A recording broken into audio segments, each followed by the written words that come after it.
झारखंड के मुख्यमंत्री और झारखंड मुक्ति मोर्चा के केंद्रीय अध्यक्ष हेमंत सोरेन ने केंद्रीय अध्यक्ष बनने के बाद झारखंड के बाहर पहली बार दो राज्यों में विधानसभा चुनाव में अपना एक तरीके से कहा जाए तो पूरा दमखम दिखाया। पहले असम में, उसके बाद फिर पश्चिम बंगाल में उन्होंने चुनाव प्रचार किया। असम में उन्होंने 21 सीटों पर अपने उम्मीदवार उतारे थे, उसमें से 2 का नामांकन कैंसिल हुआ। 19 सीटों पर झारखंड मुक्ति मोर्चा के उम्मीदवार असम में अपना पूरा दमखम दिखा रहे थे। बंगाल में उन्होंने हेमंत सोरेन ने ममता बनर्जी के उम्मीदवार टीएमसी के लिए चुनाव प्रचार किया। लेकिन इस चुनाव प्रचार का क्या असर हुआ, क्योंकि अगर हम देखें तो झारखंड विधानसभा चुनाव के बाद पहली बार इस तरीके से हुआ है, या एक तरीके कहा जाए तो झारखंड मुक्ति मोर्चा के गठन के बाद पहली बार इस तरीके से हुआ कि एक राष्ट्रीय स्तर पर पार्टी, एक राष्ट्रीय स्तर पर नेता उभरने की कोशिश कर रहा है जिसका नाम हेमंत सोरेन है, और उसने झारखंड के दायरे से बाहर आकर चुनाव प्रचार किया। असम में तो उन्होंने अपने उम्मीदवार के लिए प्रचार किया, लेकिन बंगाल में ममता बनर्जी की मांग पे, ममता बनर्जी के कहने पर, अभिषेक बनर्जी के कहने पर हेमंत सोरेन चुनाव प्रचार करने के लिए गए और 2 राउंड में, पहले चरण में भी चुनाव प्रचार किया और दूसरे चरण में भी हेमंत सोरेन ने प्रचार किया। पहले चरण में उन्होंने जो झारखंड से सटे हुए इलाके थे, खासतौर पर जंगल महल का जो इलाका था, वहाँ पर हेमंत सोरेन और कल्पना सोरेन दोनों ने प्रचार किया। और दूसरे चरण में जो हावड़ा और दमदम का इलाका है, एक तरीके कहा जाए तो शहरी इलाका है, कलकत्ता पश्चिम बंगाल का गढ़ है, वहाँ पर उन्होंने प्रचार किया। और प्रचार इसलिए किया क्योंकि इस बार बीजेपी भी पूरी तौर पे ममता बनर्जी को टक्कर देने की स्थिति में थी, और ऐसा लग रहा था कि जिस तरीके से चुनाव आयोग का और अन्य एजेंसियों का इस्तेमाल हुआ, उससे ऐसा लग रहा था कि ममता बनर्जी की राह मुश्किल होती जा रही है। तो ममता बनर्जी के समर्थन में एक तरफ झारखंड से हेमंत सोरेन गए, तो दूसरी तरफ बिहार से तेजस्वी यादव भी आए, दिल्ली से अरविंद केजरीवाल भी है, और उन्होंने ममता बनर्जी के लिए, टीएमसी उम्मीदवारों के लिए चुनाव प्रचार किया। तो हेमंत सोरेन के चुनाव प्रचार करने का क्या असर हुआ, बंगाल में क्या असर हुआ, असम में क्या असर हुआ, उसका हम एक तरीके से विश्लेषण करने पहुँचे। हालांकि असली विश्लेषण तब होगा जब इस चुनाव के नतीजे आएंगे। 4 मई को जब इसके नतीजे आएंगे तो असली विश्लेषण किया जाएगा। लेकिन जो एग्जिट पोल आए हैं, अगर उसका अध्ययन करें और जो उस क्षेत्र में, बंगाल और असम में जिन पत्रकारों ने उन क्षेत्रों का दौरा किया है, उनसे जो बातचीत हुई है, उनसे जो फीडबैक मिला है, उस आधार पे अगर बात किया जाए तो देखा जाए कि असम और पश्चिम बंगाल में हेमंत सोरेन ने जो दौरा किया उसका काफ़ी कुछ असर देखने को मिला है। असम में माना जा रहा है कि सीट हो सकता है कि जीतने में कामयाब ना हो सके हेमंत सोरेन, लेकिन एक दमदार उपस्थिति दर्ज करने की स्थिति में जरूर हेमंत सोरेन वहां पहुंच गया। और उन्होंने जिस तरीके से, उन्होंने और कल्पना सोरेन ने जिस तरीके से प्रचार किया, आदिवासी वोटरों को, महिला वोटरों को जिस तरीके से फोकस किया, उसका फ़ायदा वहाँ पर हेमंत सोरेन और उनकी पार्टी को हुआ। उसका नुकसान बीजेपी को हुआ या कांग्रेस को हुआ, वो चुनाव नतीजों के बाद उसका विश्लेषण किया जाएगा। लेकिन असम में चुनाव प्रचार जिस तरीके से हेमंत सोरेन ने किया, तो उन्होंने अपने तौर पर हेमंता बिस्वा शर्मा जो असम के मुख्यमंत्री हैं उनको परेशान करने की अपने तौर पर पूरी कोशिश की। हालांकि असम के बारे में ये कहा जाता है कि कांग्रेस पार्टी और झारखंड मुक्ति मोर्चा ने लेट कॉल किया। लेट कॉल करने का मतलब ये हुआ कि वो उस तरीके से पहले चुनाव प्रचार में नहीं आ सके जिस तरीके से उनको आना चाहिए था, या जिस तरीके से वो हेमंता बिस्वा शर्मा को टक्कर दे सकते थे। हालांकि हेमंता बिस्वा शर्मा की राह उतनी आसान वहाँ दिख नहीं रही है, लेकिन जो एग्जिट पोल के जो आ रहे हैं, जो एग्जिट पोल जो आकलन कर रहा है, उसके आधार पर कहा जाए तो हेमंता बिस्वा शर्मा को वहाँ पर अभी भी एज दिख रहा है, उनको एडवांटेज वहाँ मिलता हुआ हेमंता बिस्वा शर्मा को दिख रहा है।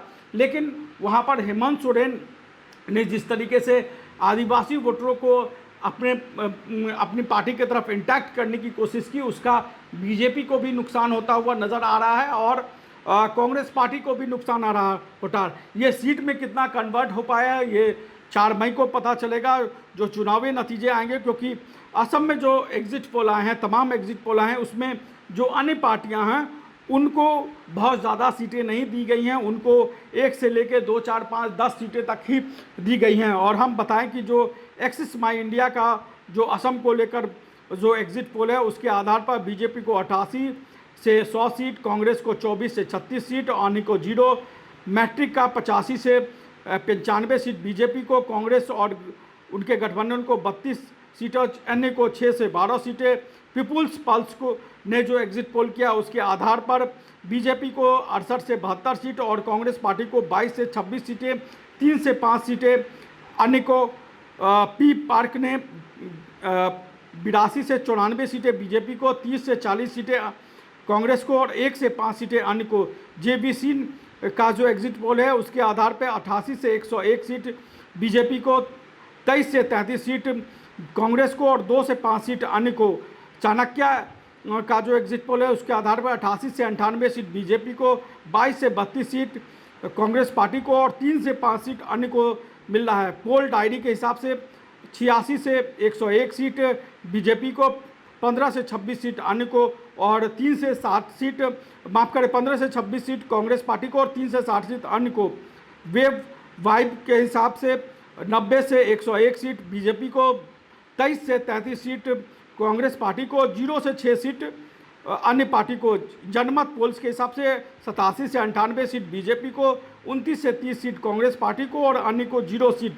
कामाख्या जो जिन्होंने एग्जिट पोल किया उसके हिसाब से 85 से 95 सीट बीजेपी को, 26 से 39 सीट कांग्रेस पार्टी को और 0 सीट अन्य को, माफ करिएगा 0 से 3 सीट अन्य को। और पीपुल्स इनसाइड के हिसाब से 88 से 96 सीट बीजेपी को और 30 से 34 सीट जो है वह कांग्रेस पार्टी को और 2 से 4 सीट अन्य को दिया गया। यानी अन्य के खाते में बहुत ज़्यादा नहीं दिख रहा है। जो एग्जिट पोल आ रहे हैं आए हैं उसके हिसाब से बीजेपी वहाँ पर सीट मतलब पूर्ण बहुमत के साथ सरकार बनाती हुई नज़र आ रही है। कांग्रेस पार्टी 20 से 30 सीटों के एवरेज में वहाँ सिमटती हुई नज़र आ रही है और जो 20-22 सीटें ऐसी हैं जो कि कांग्रेस पार्टी की पहले से गढ़ रही हैं, जिनको एक तरीके से कहा जाए कि जो मुस्लिम बहुल इलाका है वो इलाका ही माना जाता है। लेकिन कई राजनीतिक जानकारों का मानना है कि ये एग्जिट पोल असम में गलत साबित हो सकते हैं। वहाँ पर कांग्रेस पार्टी जो एग्जिट पोल आए हैं उससे बेहतर नतीजे कांग्रेस पार्टी कर सकती है। लेकिन असली लड़ाई जो है वो बंगाल में लड़ी जा रही है और हमने देखा कि प्रधानमंत्री ने भी वहाँ पे किस तरीके से चुनाव प्रचार किया। झालमुड़ी से लेकर गंगा नदी के तट पर भी गए, नौके की भी उन्होंने सवारी की। ममता बनर्जी जो हैं वो भी सब्जियां खरीदते हुए नजर आई हैं। और असली लड़ाई बंगाल में हेमंत सोरेन 2 बार चुनाव प्रचार करने गए। असम में तो कंटिन्यू वो रह गए चुनाव प्रचार करने के लिए, लेकिन बंगाल में वो दोनों चरणों में उन्होंने चुनाव प्रचार किया। और उसका फ़ायदा जो जिस तरीके से हेमंत सोरेन ने चुनाव प्रचार किया पश्चिम बंगाल में, उसका फ़ायदा होता हुआ नज़र आ रहा है। और एक तरफ बीजेपी, दूसरी तरफ कांग्रेस और तीसरी तरफ ममता बनर्जी के समर्थन में उनके जो सहयोगी दल है, उनके जो अलायंस पार्टनर एक तरीके से कह सकते हैं, वो है जो अन्य पार्टियां, चाहे वो आरजेडी हो, चाहे वो झारखंड मुक्ति मोर्चा हो, चाहे वो आम पार्टी हो। तो इन तीनों पार्टियों ने अपने तौर पे जो दमखम निकाला, उसका फ़ायदा ममता बनर्जी को होता हुआ नज़र आ रहा है। हालांकि कुछ एग्जिट पोल ने ममता बनर्जी की जगह बीजेपी की वहाँ सरकार बनाई है, लेकिन कुल मिला के अगर 9 एग्जिट पोल की बात करें तो उसमें से 6 एग्जिट पोल में ममता बनर्जी की सरकार बनती हुई वहाँ पर पश्चिम बंगाल में नज़र आ रहे हैं। जिन एग्जिट पोल की हम बात करें उसमें से मैट्रिक ने 125 से 140 सीट टीएमसी को दिया है, 146 से 161 सीट बीजेपी को दिया है और अन्य को 610 सीट दी है। चाणक्य ने 130 से 140 सीट टीएमसी को, 150 से 160 सीट बीजेपी को और 0 से 5 सीट अन्य को दिया है। पीपुल्स पल्स ने 177 से लेकर 187 सीट टीएमसी को, 95 से 110 तक बीजेपी को और 1 से 4 सीट अन्य को दिया है। पोल डायरी ने 99 से 127 सीट टीएमसी को, 142 से 171 सीट बीजेपी को और 5 से 9 सीट अन्य को दिया है। प्रजा पोल ने 85 से 110 सीट टीएमसी को, 178 से 208 सीट बीजेपी को और 0 से 5 सीट अन्य को दिया है।